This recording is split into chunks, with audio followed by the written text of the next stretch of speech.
Camp Windover, at 3 in the morning, smells like cold lake water and bug spray. And the sound I still hear when I can't sleep is a cabin door latching, gently, pulled shut by somebody who did not want to be heard doing it. I was 24 that summer, my second year as a senior counselor, which at Windover meant I ran the night rotation. Every cabin got walked twice between 11 and 1. 2 counselors, 2 flashlights, 2 radios. A laminated sheet, where you initialed each porch. It was a good system. I'm the person who likes systems, honestly. I alphabetized the med cabinet my first week, and the other counselors never let me forget it. I tell you that, so you'll believe me when I say I know exactly who was assigned to be where, every single night of June, because I wrote the schedule myself. The first week of July, the campers started thanking us for the wrong things. A 9-year-old from cabin 4 told her counselor it was nice that we came back at 3 to check on them. But could we please stop shining the light on the bunks, because it woke her up. A boy in cabin 6 asked me at breakfast why the night counselor just stood there. I asked him what he meant, keeping my voice easy, and he shrugged and said, "He comes in and stands at the foot of the beds with his clipboard and doesn't say anything. And then he goes out." He wasn't scared. That's what got me. He said it as a fact about camp, the same voice he'd use for the schedule at the waterfront. Then he asked if he could have more toast, because he was 8, and the thing standing over his bed at night was apparently a smaller concern in his life than toast. I checked the sheet. Last initials every night were mine or Danny's, no later than 12,005. Nobody was assigned after 1. Nobody at Windover even owned a clipboard except me, and mine spent every night locked in the office with the radios. I want to walk you through what we did about it, because we did everything right, and it mattered not at all. First, we assumed it was each other. Danny thought maybe Reyes was doing extra rounds because of the bedwetting thing in cabin 2. Reyes thought it was Danny. That took a full day of everyone comparing notes at the staff table, quieter and quieter, until it was very clear that every counselor was accounted for after 1 a.m. We bunked 2 to a room, everybody had a witness, and not one of us had been inside a cabin at 3. Then we told the director. Bill, good man, sunburn and cargo shorts, ran the place 20 years. Bill said kids dream, and kids repeat each other, and one kid says a thing at the flagpole, and by Thursday, it's camp gospel. Which is true.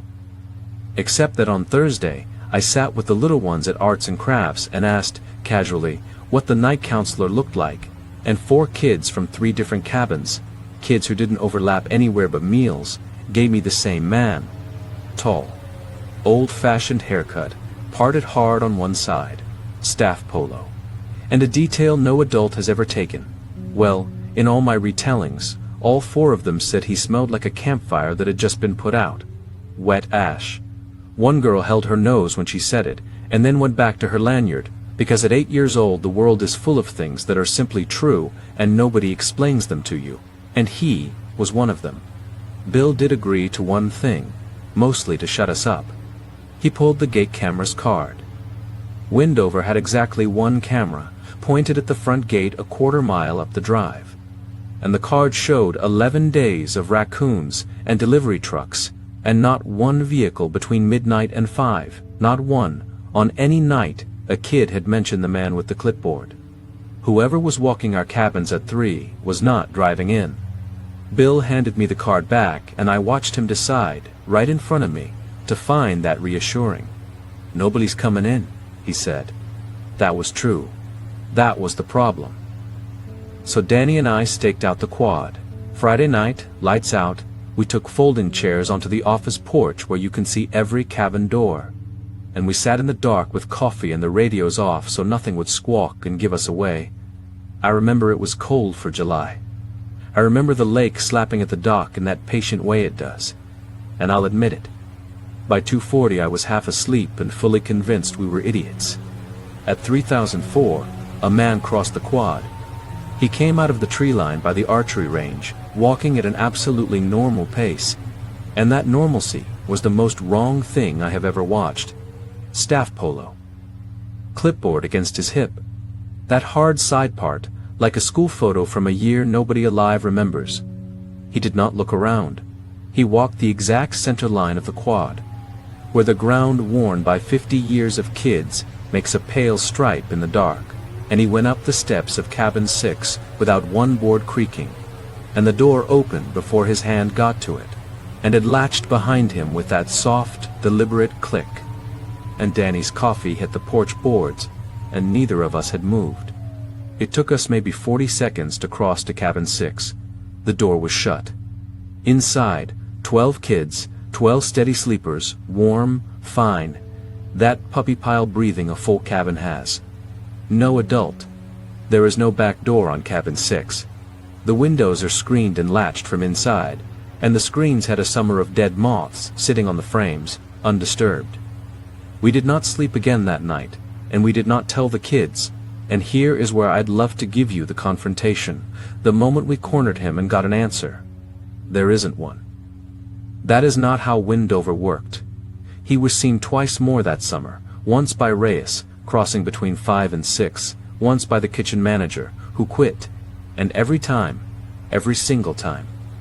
The kids in whatever cabin he'd visited slept deeper and woke happier than any kids in the history of overtired 8-year-olds. Nothing was ever taken. Nothing was ever wrong. That's what let us all keep going, I think. Whatever he was doing on his rounds, it looked, from every angle we had, like care. The last week of August, camp over, I helped Bill box up the office. 50 years of Windover on those walls. The staff photo from every summer, wooden frames, dusty glass, back to 1974. I had them stacked 6 deep on the desk when I stopped, and went back 4 frames, and set them out in a row, and felt the office get very small around me. Far left, back row, 1974. A tall man, hard side part, staff polo. Far left, back row, 1981. 1988, half turned away, same part, same build. 1996. 2003. Standing a hand's width apart from everyone, in summer spread across 40 years, the same man, the same age, the same haircut, unchanged, while every face around him aged out and cycled through and turned to strangers. He is not in every photo. Some summers he's missing, and I've come to believe those were bad summers to be missing from, though I can't prove it. And then the photo from that summer. Mine. Taken the second week of July on the mess hall steps, all of us squinting, me third from the right, with my lanyard and my sunburn. I was there for photo day. I lined the kids up myself. There was no tall man on those steps. 40 of us would have known a stranger. Far left. Back row. A hand's width apart, looking at the camera. Bill took the frame out of my hands, looked at it for a long moment, and put it face down in the box. All he said was, "He's in more of them than that." And he taped the box shut, and we carried it to his truck and never talked about it again. I checked, before I left. The camp's photographer that year used a digital camera. The files were on a shared drive. I have the original. He's in the file. He has been in the file since the shutter clicked, at 10,041 in the morning, on a day when the man standing at the far left of the back row was not standing anywhere on this earth that a camera should have found him. I don't work summers anymore. But my niece starts camp next year, a different camp, 3 states away, and when the welcome packet came with last year's staff photo on the cover, I caught myself doing it. Far left. Back row. Checking. You'll do it too, now. Sorry about that.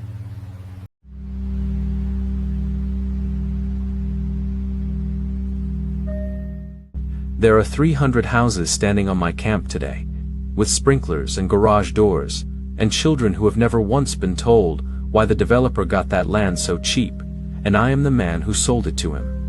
People in town still think I retired because of my knees. My wife knew the truth. Now you will too.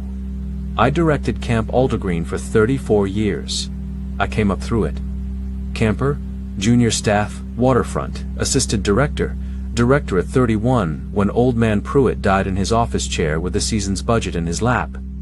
It was 400 acres of pine on a spring-fed lake, and I knew every inch of it the way a man knows his own hands.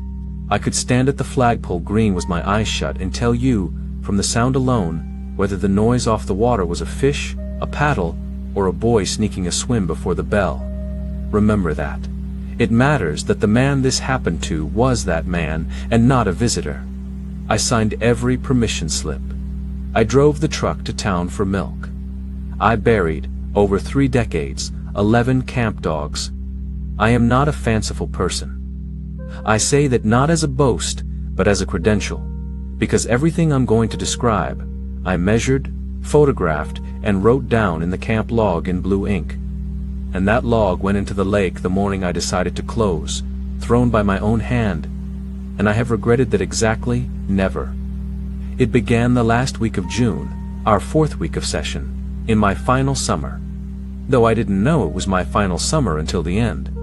Marta ran our kitchen for 19 summers under me, and I could count on one hand, on 2 fingers, the occasion she'd ever fetched the director to come look at something, a lightning-split oak across the road, and a bear in the dumpster.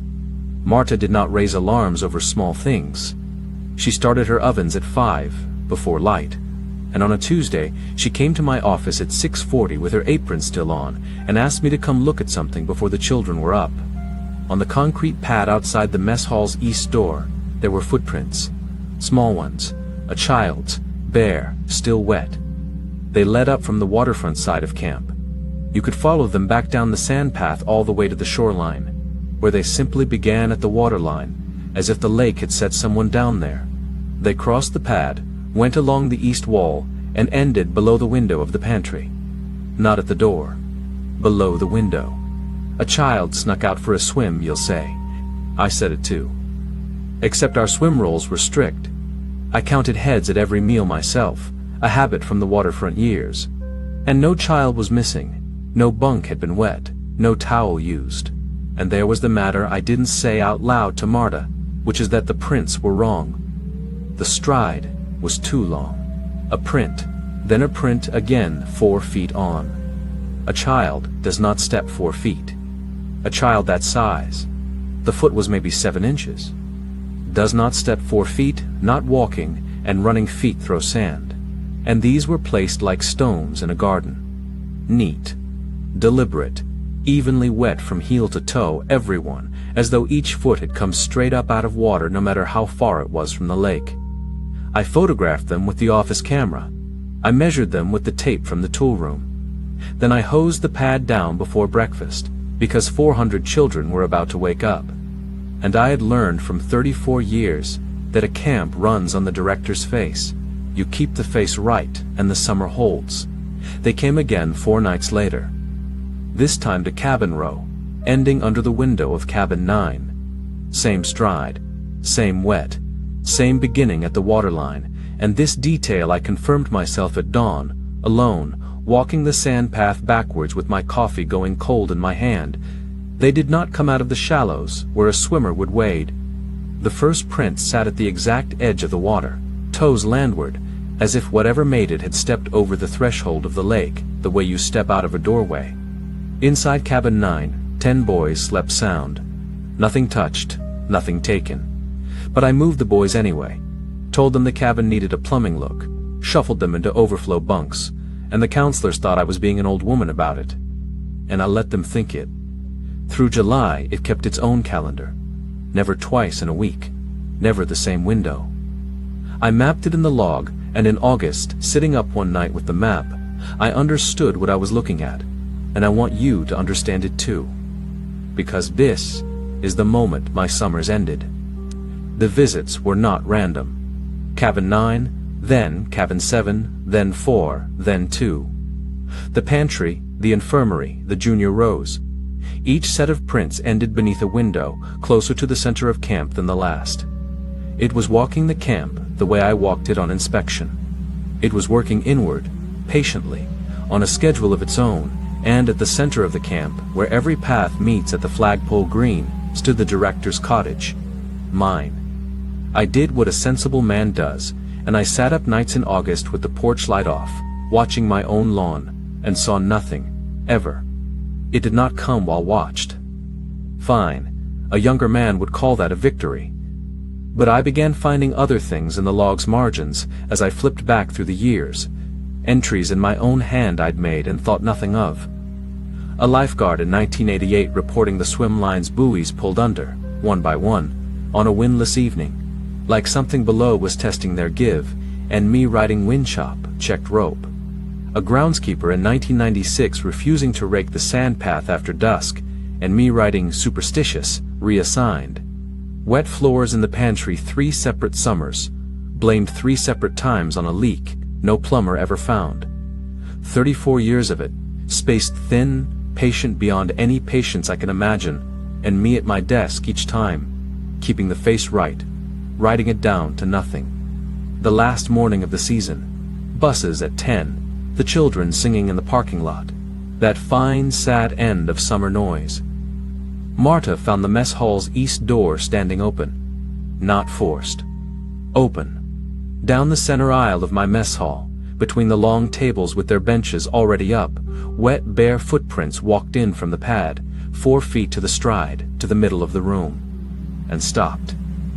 No prints walking out. No water anywhere beyond the last of them. The room was empty, and the room smelled like the deep part of the lake, the part past the drop-off where the spring comes up cold, and at the second table from the front. One place had been set. Tray, cup, spoon. We locked the trays in the kitchen. The cup had lake water in it. I stood in that room a long time after Marta went out. I was 60 then. A grown man in a room full of morning light, and what I felt was not terror. It was worse.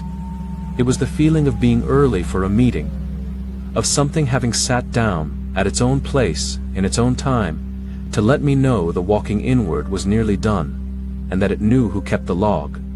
The buses left at 10. I called the county land office at 1. I never opened for another season, and when the developer asked me at the closing why a going concern would sell, I told him my knees, and he laughed and signed.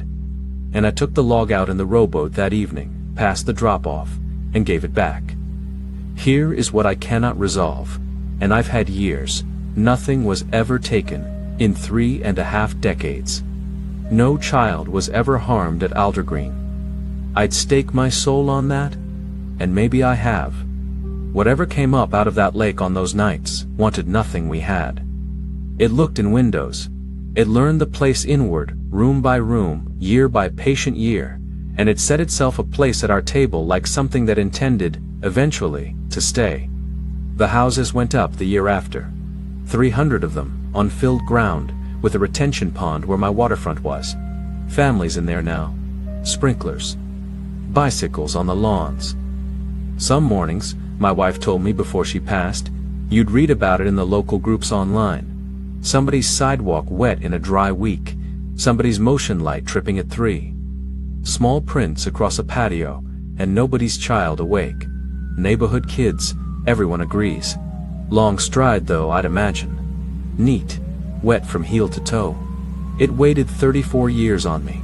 It will not mind waiting on them.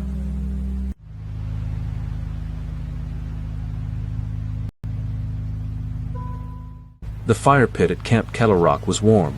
I put my hand over the stones and felt heat come up off them, and Kettle has been closed since 1989, and there were 4 of us standing in it at midnight, and none of us had lit anything. Back up. I'll do this properly. I was 17, a third summer camper at Birchmere, which sits on the east shore of a long, skinny lake in New Hampshire. Directly across the water, you can see it from our dock, is Kettle Rock. Closed before any of us were born. Nobody would ever say why in a straight sentence, which at a summer camp means, the story improves every year. Drowning. Fire. A counselor who went wrong. Pick your version. It got told after lights out, with a flashlight under somebody's chin. What you could actually see across the water was just green.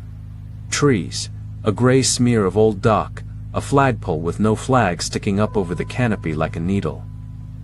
Dead camp. Every summer some senior boys canoed over on a dare, poked the ruins, paddled back heroes. It was practically a Birchmere sport, and I was 17 and undefeated at camp sports. And that sentence right there is the whole reason this happened. 4 of us went the second week of August. Me, my best friend Deke, a kid named Osei who could bench the canoe rack, and Marcus. Marcus was the quiet one of us, the one who read at rest hour, and he only came because I wrote him about it at dinner until he put his fork down and said fine. I think about that dinner more than I'll say out loud. I recruited him. He was 15 minutes into a book with his feet up, and I recruited him. We put in after midnight from the far end of our waterfront, where the seniors' canoes rack. Flat lake, big moon. That fast, quiet paddling where nobody talks, and every drip off the blade sounds like a gunshot. Halfway across, Deke whispered that the flagpole had a flag on it, and we all looked. And it did. Something pale and heavy hanging off it, dead still. And Osei said it was a garbage bag caught up there, and we decided to believe that, and kept paddling. You do a lot of that on a night like this, deciding to believe things. It's a skill, and it wears out. The old dock was too rotten to trust, so we beached on the sand beside it, and the first wrong thing was under our feet before we pulled the canoes up. The beach was raked. Kettle Rock has been shut 36 years, and the sand had those long, neat parallel grooves like a waterfront counselor does at the end of the day, and our footprints were the only marks on it. Deke said wind does that. Skill number 2, Deke had. We went up the bank. Look. I'd seen the pictures older guys took on their dare runs. Kettle Rock was supposed to be a ruin. Roofs down, birch trees up through cabin floors, everything soft and green and eaten. What we walked into was mowed. The main path was clear, edged, the grass cut, and when Osei's flashlight swung across the parade ground, the cabins stood in their 2 rows with their roofs whole and their steps swept, and the paint wasn't good, but it was paint. And I stood there doing the math out loud, very quietly. Somebody bought it, somebody's fixing it up, caretaker, has to be. And the math kept not answering the question, none of us said. Which was why every window in every cabin was propped open at the same height, at midnight, in a camp with no lights. We should have turned around at the beach, obviously, thank you. But you have never been 17 and undefeated with 3 guys watching you, so we went to the fire pit at the center, because it was the middle. And the middle is where you plant a flag when you're winning. That's when I put my hand over the stones. Warm. Not sun all afternoon, warm. The sun had been down 5 hours, warm like a fire that got put out when it heard you coming. There were damp towels on the line between 2 posts by the mess hall. Deke stopped explaining things around then. And I want to be careful with this next part, because it's the part people push back on, and I've got no answer for them except that 4 of us heard it, and none of the 4 have ever told it differently. Not once, not in all the years since. And we've never rehearsed it either because we don't talk. It's the reason we don't talk. From the parade ground, from the dark by the flagpole where none of our lights were pointed, a man's voice said a name. Clear. Even. Pleasant, honestly, which was the worst thing about it. The tone of a guy with a clipboard at morning assembly who's done this 10,000 times. A name. Some kid's full name, first and last, nobody I knew. And then a pause, exactly as long as a pause is when someone's supposed to answer here. Then, another name. Another wait. A roll call. Something out in the dark of a camp closed since 1989 was taking attendance, and the moon was on the whole parade ground, and there was nothing standing at that flagpole. And the voice was coming from where the nothing was, patient, working down its list, name, pause, and I'd love to tell you we screamed or ran right then. But the truth is, all 4 of us stood cemented for the length of 6 or 7 names because it had a rhythm, and the rhythm reached the animal part of you that remembers being small and lined up. And the animal part wanted to stand straight and wait for its turn. Osei broke first, thank God, grabbed 2 of us by the shirts, and then we were running downhill through cut grass. Cut grass, at Kettle Rock, my brain screaming the whole time, and shoving the canoes off that raked beach. And I have never paddled like that before or since. Nobody said one word until our own dock bumped the bow. It was Deke who finally said it, in a whisper, with our own safe cabin lights 50 feet away. He said, it got to the M's. Because it had. The last name we all heard, just as we hit the beach, the voice had rolled into the M's, and Marcus's last name starts with M, and Marcus was in the stern of my canoe, and he hadn't said anything at all. And when I turned around, he was facing backwards. Facing the water. Facing Kettle Rock, where a pale shape hung off a flagpole with no wind in it, and he was mouthing something. And I hit him. Actually hit him, in the shoulder. Hard. And he came back to us with a jerk like a guy pulled out of deep water. And he looked at his own hands and then at me and said, "Sorry, what?" We got a story straight. We hung the life jackets. We never told the staff. And summer ended 9 days later. One more thing from those 9 days, since you've come this far. The next morning, at swim period, I stood on our dock and looked across the water like I did every day of every summer. Green trees. Gray smear of dock. Flagpole over the canopy. Nothing hanging on it. And I asked Coop, the waterfront director, a man with binoculars around his neck all day for 20 years, whether anything ever flew on the Kettle Rock pole. He said, in the flattest voice an adult ever used on me, not since they took the flag down in '89. Then he watched me walk away. Here's the part I actually came to say. Everyone survived, nobody was dragged into a lake, you can breathe. But Marcus never came back to Birchmere. Skipped his senior summer, the one you build the whole climb toward. His family said a college prep thing, and we were teenage boys with our own lives, and you let a guy drift, and that's an ordinary story, right up until his wedding. Because I stood up at Marcus's wedding 2 years ago.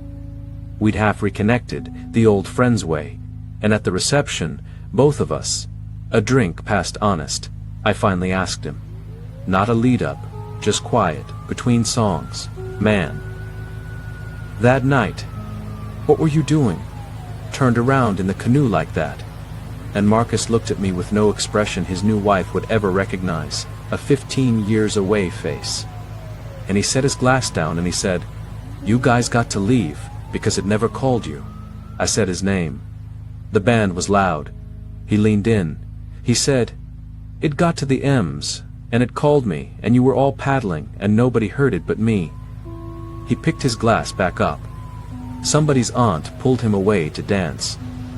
And I stood there at a wedding with my heart going 90, because he never answered my question, so I'll be asking it for the rest of my life, that night on the water. Turned around backwards, mouthing at the dark. What did he say back?